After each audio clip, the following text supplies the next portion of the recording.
حضرت حسن او حضرت حسین رضی الله تعالی عنهما دا دوه هغه صحابه کرام دي چې دوی ته یو ډېر غټ اعزاز حاصل شوی دا ډېر غټ سعادت ورته نصیب شوی دا چې نبی علیه الصلوۃ والسلام دا ژبه مبارکه دا دوی شلې وه چې کله دوی ته تنده و ډېره سخته بیا نبی علیه الصلوۃ والسلام د خپله ژبه دا دوی ته په خولې کې ورکړله بیا دوی هغه ژبه دوی شله د هغو نه اوبه ورته راوتلې الله تعالی د دوی تنده ورکه کړله المعجم الکبیر للطبرانی کې امام طبرانی رحمت الله علیه دا خبره بیان کړې د حضرت ابو هريره رضی الله تعالی عنہ فرمای اشهد لخرجنا مع رسول الله صلی الله علیه وسلم وای مونږ یو ورځ د نبی علیه الصلوۃ والسلام سره په سفر باندې ووتلو بیا د مونږ سفر جاری وو چې په لاره کې نبی علیه الصلوۃ والسلام د دوو ماشومانو ژړا واورېدله د ژړا आवाज یې واورېده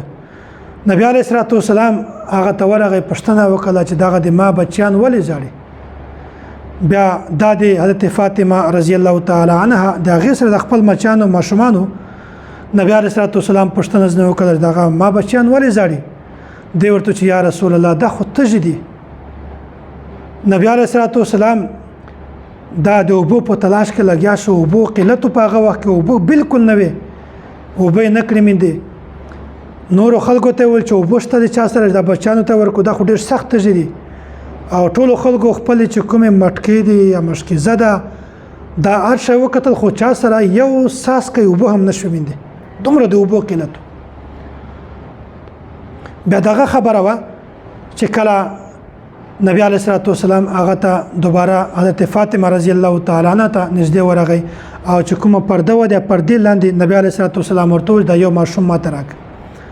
چې کله یو بچی ورکړ نبی علیه الصلوۃ والسلام هغه بچی د خپلې سینې سره ولګاوه سینې سره چې کله ولګاو په نه باندې د خپله ژبه دغه ده ته په خوله کې ورکړله بیا هغه ماشوم د ژبه دویشله په اردو کې دا ته چوس نه وایي هغه ژبه دویشله دغه واده پورې چې حضرت ابو هريره رضی الله تعالی عنہ دا د دې خبر دی وای چې زه د دغه خبرې چې شمدید گوایم وای چې په غنه بعد ما دغه ماشوم د زړه आवाज کله هم نه درویدلې سبحان الله څومره عجیب خبره ده څومره غټ اعزاز ده بیا نبی علیه الصلوۃ والسلام بیا ورغی ورته د بل ماشوم ماته راکا ابل ماشوم بیا ځل بیا هغه ورکه بیا هغه د سینې سره ولګاو بیا په غنه بعد ابل ته هم په خوله کې ژبه ورکړه بیا هغه تند هم راکشه ابو هريره رضی الله تعالی فرمای وای دا بل ماشوم چې کومه د دغه زړه هم په دانه بعد مکه نه درویدل نو څومره غټ اعزاز الله تعالی ورکړی د دې دوت